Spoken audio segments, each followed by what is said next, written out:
سو جو ایک ہم نے جہاں سلسلہ چھوڑا تھا پی ڈی ایم کی حکومت نے، یعنی ہم سے مطلب یہ کہ پی ڈی ایم کی حکومت نے جہاں سلسلہ چھوڑا تھا، شہباز شریف اس کے سربراہ تھے، انہوں نے جہاں سلسلہ چھوڑا نگران حکومت نے وہاں سے شروع کر کے پالیسیوں کا وہ تسلسل رکھا. اب یہ ہے کہ ہم آئی ایم ایف کے ساتھ اگلے مذاکراتی پروسیس میں جا رہے ہیں. ہم آئی ایم ایف کے ساتھ مذاکرات اپنی اسٹیٹ کے مفاد کو سامنے رکھتے ہوئے کس حد تک پاکستان کے مفاد کے مطابق کرنے میں کامیاب ہو پاتے ہیں، اور اس میں سب سے بڑی بات کیا ہے کہ ہم کس طرح سے پاکستان کے عوام کو مختلف قسم کا جو بوجھ ان پہ پڑتا ہے بلوں کی ادائیگی میں اور ہر طرح مہنگائی کی. سر یہ توانائی کے حوالے سے بہت زیادہ سیریس میٹر ہیں دیکھیے پاکستان نا، کے. یہ توانائی کے حوالے سے پہلے کبھی ہم کہتے تھے ہمارا بجلی کے جو سیکٹر ہے اس میں پاور سیکٹر میں ہمارا جو ہے نا، اب ہمارا گیس اب میں بھی ہمارا گیس میں بھی بہت زیادہ گردشی قرضہ ہے.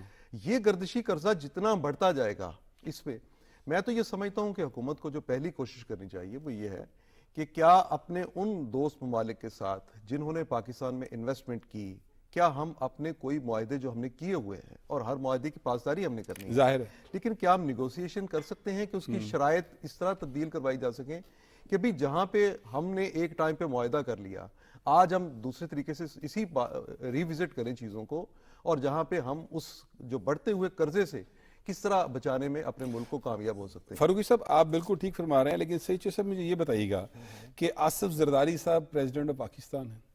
ایک تو وہ میرا خیال واحد سویلین صدر ہیں جو دوسری بار صدر مملکت کے عہدے پر فائز ہوئے ہیں، اور میرا خیال پاکستان کا یہ سب سے بڑا عہدہ ہے، سب سے معتبر عہدہ یہی ہے. پروٹوکول میں number 1 protocol head of the state. Head of the state ہے. اور زرداری صاحب نے بھی ایک پہلے صدارت گزاری ہے اس دور میں جب وہ صدر بنے تھے. اس کو پاکستان میں بڑے سیریس معاشی مسائل تھے یہاں پر خوراک کے لیے، اور آٹے کی لائنیں لگی ہوئی تھیں، آپ یاد کیجئے. اور ہوا یہ تھا کہ تب بھی شہباز شریف صاحب حکمران تھے، اگرچہ وہ پنجاب کی سطح پر تھے.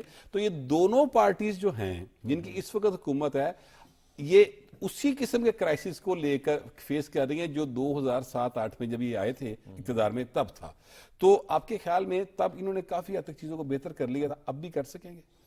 نہیں، امید تو رکھنی چاہیے کہ یہ اس وقت جب یہ صدر تھے اس وقت پیپلز پارٹی کی حکومت تھی وفاق میں، اور پنجاب میں نون لیگ کی حکومت تھی، سندھ میں ان کی حکومت لیکن تھی. وزیر خزانہ جو تھے وہ مسلم لیگ نون کے تھے، اسحاق ڈار صاحب تھے، پہلے 8-9 ماہ وہی رہے. نہیں، پھر وہ تو ساری کیبنٹ سے الگ ہو گئے تھے نا اس وقت.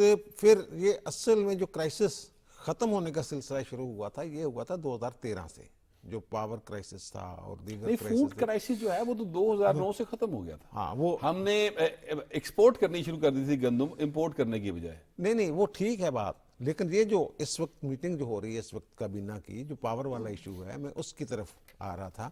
اور دوسری بات یہ ہے کہ ابھی انہوں نے جو کہا ہے، جو کابینہ ہے اس کو اگر دیکھیں ہم، جو نئی کابینہ بنی ہے اس میں ٹیکنوکریٹس بھی ہیں. یس. اور یہاں ٹیکنوکریٹس میں یہ کہ ہمارے یہاں عادت ہے تنقید کرنے کی کہ وائی ٹیکنوکریٹس، یار وائی سینٹ میں ٹیکنوکریٹس کی سیٹیں ہیں. سیٹیں بغیر اور ٹیکنوکریٹ لانے کا مطلب ہی یہ ہوتا ہے کہ ایسے مسائل جن میں ان کو مہارت ہے حل کرنے میں، ان کو لایا جائے، مدد کی جائے. اب دیکھیں، باقی تو خواجہ آصف سارے لوگ جانتے ہیں، مصدق ملک صاحب کی کارکردگی سارے جانتے ہیں، اور کچھ نئے چہرے ہیں، اور اسحاق ڈار صاحب کا جو پورٹ فولیو ہے وہ چینج ہو گیا ہے. خیال ہے کہ انہیں وزارت خارجہ دی جا رہی ہے، اور احد چیمہ صاحب آئے ہیں. بہت اہم وزارت ہے سر، اور وزارت پھر خارجہ. میں عرض کرنے لگا ہوں ادھر ہی. اور پھر ایک شیزہ فاطمہ، جی بہت ایکٹیو اور بڑی ٹیلنٹڈ خاتون یہ خواجہ آصف کی میرے خیال بھتیجی ہیں، بھانجی ہیں شاید. ہاں بھتیجی ہیں یا بھانجی ہیں. یہ یوتھ انوویشن پروگرام تھا پچھلا ان کا، جی بہت، اس میں انہوں نے بہت کام کیا. اس میں کوئی یعنی ان کی جو مجھے یہ لگ رہا ہے جو پہلے مرحلے میں ان کو شامل کرنا، اس سے مجھے یہ لگتا ہے یوتھ کی طرف ان کی خاص توجہ، جیسے پنجاب میں مریم نواز کی ہے، وفاق میں بھی یوتھ کے لیے. اور اسحاق ڈار صاحب کی جہاں تک بات ہے کہ اسحاق ڈار کے بارے میں سنا جا رہا ہے کہ جناب انہیں وزارت خارجہ دی جا رہی ہے. وزارت خارجہ کے لیے جو ان کو ہم جانتے ہیں ایک وزیر خزانہ کے طور پہ، لیکن ایک چیز دیکھنے والی یہ ہے کہ جو وزیر خارجہ اس کے لیے سب سے بڑی خوبی جو ہے ذہانت کے ساتھ ساتھ اعصاب کی مضبوطی. جی بالکل ٹھیک. جو مضبوط اعصاب کا بندہ ہوگا وہ اچھا پرفارم کرے گا وزیر خارجہ کے طور پہ. مجھے یاد ہے کہ ایک دفعہ امریکہ میں ایک وزیر خارجہ ظاہر ہے اس کی منظوری جو ہے صدر دیتا ہے، نامزدگی کرتا ہے، سینٹ نے منظوری دینی ہوتی ہے، اس کی منظوری نہیں دی گئی۔ وجہ کیا پتہ نہیں، وعدہ خار ہے، پیتا بہت ہے۔ اچھا وہ اس میں کیا، وہاں تو غیر قانونی نہیں ہے یہ پینا بنانا، ان کا نہیں، یہ پینے کے بعد بندے کے اعصاب کمزور ہو جاتے ہیں، ٹیبل پہ ٹھیک بات ہے یہ، اور لیکن یہ جو آئی ایم ایف کے ساتھ ان کے مذاکرات ہوتے رہے ہیں ابھی آخری دور میں، حالانکہ بڑی بری طرح پھنسے ہوئے تھے، مصیبت میں پھنسے ہوئے تھے، اس وقت اسحاق ڈار صاحب نے مضبوط صاحب کے ساتھ، آپ کو پتہ ہے کئی دفعہ تعطل آیا بیچ میں، جی جی یہ اپنے بہت سارے معاملات پہ ڈٹے ہوئے تھے اور ڈٹے رہے۔ اور اسی طرح پھر جو وزیر خزانہ کے طور پہ ان کے جو چائنا کے ساتھ سی پیک کے حوالے سے اور عرب ممالک کے ساتھ، اور پھر وزیر اعظم یہ کہہ چکے ہیں ہم کسی گریٹ گیم کا حصہ نہیں بنیں گے۔ جی بالکل ٹھیک بات اگر اس تناظر میں دیکھا جائے تو یہ غیر متوقع طور پہ جو ہمارے ذہن میں خزانہ پھنسا ہوا ہے، یہ ایک کامیاب وزیر جو خارجہ ہیں یہ آپ کو نظر آئیں گے، مجھے یہ لگ رہا ہے۔ اور دوسرا جو وزیر خزانہ انہوں نے چنا ہے محمد اورنگزیب صاحب، اس میں نے آپ کا ٹویٹ بھی دیکھا تھا، آپ کے پاس اس حوالے سے کافی انفارمیشن ہے۔ وہ انفارمیشن بھائی آپ نے بھی دیکھا ہوا ہے، وہ میں ایک عجیب میرے ذہن میں بات پھنسی ہوئی ہے، ہمارے ایک پروفیسر صاحب ہوتے ہیں تو وہ کہتے ہیں جناب اگر کسی بندے کی میں کسی کا گھر دیکھ کے اس کی پرسنالٹی بتا سکتا ہوں، گھر دیکھ کے، اگر تنگ ہے، تنگ ذہن ہے، کھلے دل کا ہے، مضبوط بنیادیں اعصاب کا والا، مالک ہے، کس یا طرح، یعنی اس سارے گھر کا، وہ آپ نے بھی دیکھا ہوا، بلکہ وہاں لطیفہ بھی ہو گیا تھا، ان کا گھر جو ہے یہ اس طرح وہ شوشا والا نہیں ہے، ابھی انہوں نے کنسٹرکٹ کیا، تو وہ میرے ذہن میں ہی پھنسی ہوئی ہے بات، یہ ان کے گھر کو دیکھ کے جو پروفیسر صاحب نے بتایا تھا، میں نے جو تجزیہ کیا ان کا، اس میں لوہے کا استعمال نہیں ہوا سر پورے گھر میں، ٹھیک بات ہے۔ ایک یعنی کہ سیڑھی تک وہاں لوہے کی نہیں ہے، تو وہ سارا کچھ پرانا جو سٹائل ہے وہ پتہ نہیں سادہ، دیکھنے میں بہت سادہ ہے، دیکھنے لیکن مضبوط، ظاہر ہے جیسے وہ شاہی قلعہ اس طرح کا ان کا۔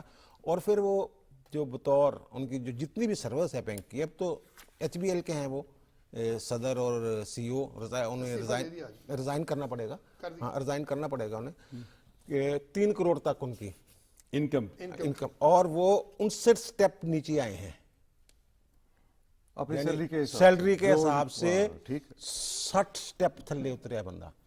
اور پھر ان کا جو فیملی ہے وہ آپ دیکھیں کہ خلیل الرحمن رمدے صاحب ان کے چچا بھی ہیں، یہ چوری فاروق اٹارنی جنرل پاکستان کے ہوتے تھے، ان کے یہ صاحبزادے ہیں، اور ہالینڈ کی ان کے پاس نیشنلٹی تھی، انہوں نے چھوڑ دی ہے، وہ سن لینا، وہ چھوڑنی پڑی ان کو، کیونکہ ان کا خیال تھا کہ مشیر کی حد تک پاکستان کے لیے، دیکھیں جب آپ پاکستان کے لیے کام کرنے جاتے ہیں نا، تو پھر یہ اپنے ملک کے لیے کام کر رہے تھے تو بہت ساری چیزیں چھوڑنی پڑتی ہیں۔ جو فیملی بیک گراؤنڈ ہے وہ بڑا کاؤنٹ کرتا ہے، جی بالکل کرتا ہے۔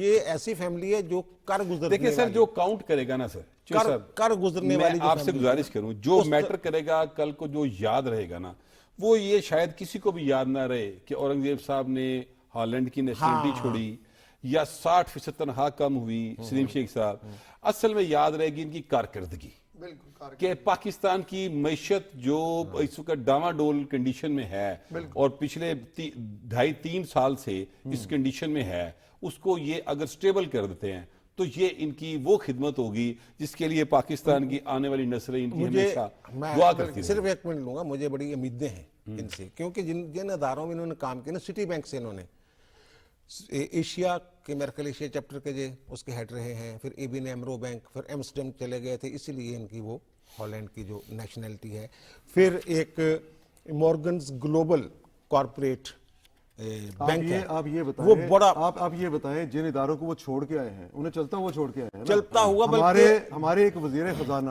وہ بنے تھے، وہ جس ادارے سے آئے تھے اس کا بیڑا گر کر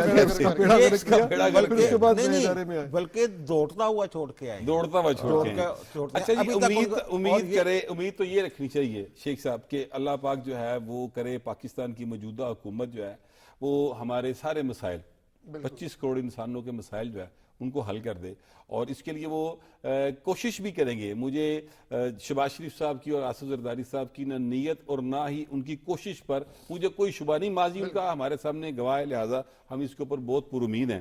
لیکن معاملہ بھی ہے کہ یہ جو گیس اور بجلی کا کرائسس ہے یہ ہمیں نظر آ رہا ہے، بالکل اور رمضان میں شاید میرا خیال ہے یہ کوئی غیر Exempt کر دیا ایگزیمپٹ کر دیا ہے. Exempt کہاں کر سے دیا ہے. ایگزیمٹ کیا انہوں نے؟ نہیں دیکھیں اس میں ہوتا یہ ہے کہ جب بھی رمضان آتا ہے نا اور خصوصاً شہری اور افطار کے ٹائم کیا روزے دار کو جو ہے نا فیسیلیٹیٹ کرنے کے لیے یہ ہوتا ہے کہ آپ نے جو ہے نا سحری اور افطار میں جو ہے نا وہ لوڈ شیڈنگ کسی قسم کی نہیں کرنی. اور موجودہ حکومت وزیر اعظم نے آتے ہی یہ احکامات جاری کر دیے ہیں کہ روزہ داروں کو کسی بھی طرح جو ہے وہ مشکل کا سامنا نہ کرنا پڑے. اور اس کے لیے جو ہے وہ سحری کے وقت بھی جو ہے روزہ داروں کو گیس ملے گی پراپر, صبح 3 بجے سے لے کر اور صبح 9 بجے تک ہر صورت میں گیس ملے گی. اور اس کے ساتھ ساتھ جو ہے وہ افطاری کے وقت بھی جو ہے وہ گیس ملے گی, کیونکہ گیس کی کمی تو ہے, اس کو تو ماننا پڑے گا, لیکن اب اس کے لیے جو ہے وہ آلٹرنیٹ سورس جو ہے وہ بھی ہوں گے. اور اگر بند کرنا پڑا تو کسی انڈسٹری کو بند کریں گے. لیکن اس کے لیے بھی ہدایت جاری کی ہیں کہ آج بھی ایک وزیر اعظم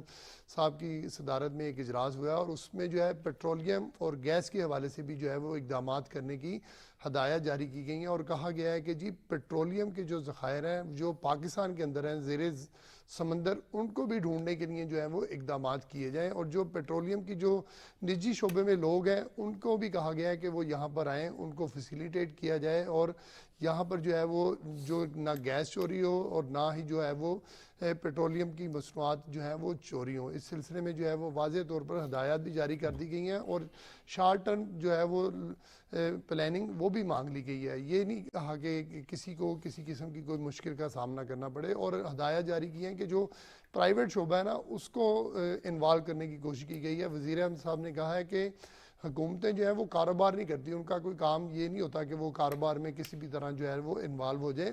جو لوگ ہیں خاص طور پہ جو بیرون ملک سے سرمایہ کار ہیں ان کو یہاں پر جو ہے وہ فیسیلیٹیٹ کیا جائے. اور یہ بڑا اچھا اقدام ہے, میں یہ سمجھتا ہوں وزیر اعظم پاکستان کا, کہ انہوں نے یہ ہدایات جاری کی ہیں کہ آپ پیٹرولیم کا شعبہ, کیونکہ دیکھیں پیٹرولیم کا شعبہ ایسا ہے کہ اگر اس میں آپ, انہوں نے ساتھ ساتھ یہ بھی کہا ہے کہ ہمیں یہاں پر جو ہے نا پیٹرول ڈھونڈنا بھی ہے, اور اگر پیٹرول کی قیمت بڑھتی ہے تو ہر چیز آٹومیٹکلی بڑھنا شروع ہو جاتی ہے. اور یہ اس کی وجہ یہ بھی ہوتی ہے کہ ساتھ چوری بھی بہت زیادہ ہو رہی ہوتی ہے. ہمیں ایک یہ فیکٹر بھی ہمارے ہاں ہے, اور انہوں نے کہا کہ چوری بالکل نہیں ہونی چاہیے, اس کو روکنا بھی ہے.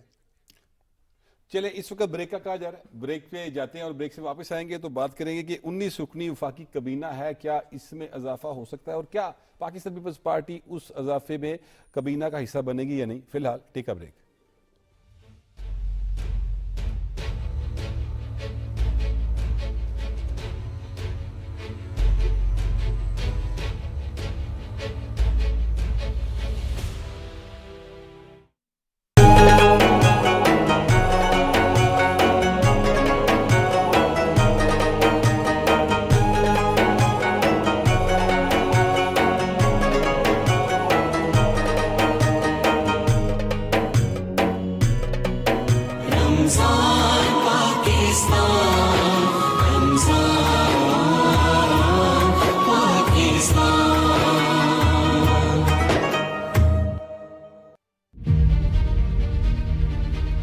مہنگائی کے خلاف وزیر اعظم کا بڑا اقدام.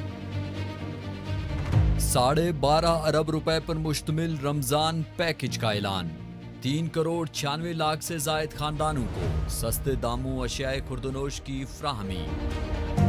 بے نظیر انکم سپورٹ پروگرام کے تحت رجسٹرڈ 88% خاندانوں کو آٹا, چاول, دالیں, گھی, خوردنی تیل, چینی اور دودھ سمیت 19 اشیاء خوردونوش کی بازار سے برعایت فراہمی. آٹے کے 20 کلو تھیلے پر 77 روپے فی کلو اور گھی پر 70 روپے فی کلو سبسڈی. ملک بھر کے 4775 یوٹیلٹی سٹورز کے ذریعے وزیر اعظم ریلیف پیکج کی فراہمی. وزیر اعظم کا بے نظیر انکم سپورٹ کے تحت 10,500 روپے کی سہمائی قسط مستحق افراد میں تقسیم کرنے کی ہدایت, جبکہ بلوچستان کے مستحق افراد میں اضافی 2,000 روپے فی خاندان فراہمی. ملک کے کمزور اور غریب طبقے کا تحفظ, وزیر اعظم کا عزم.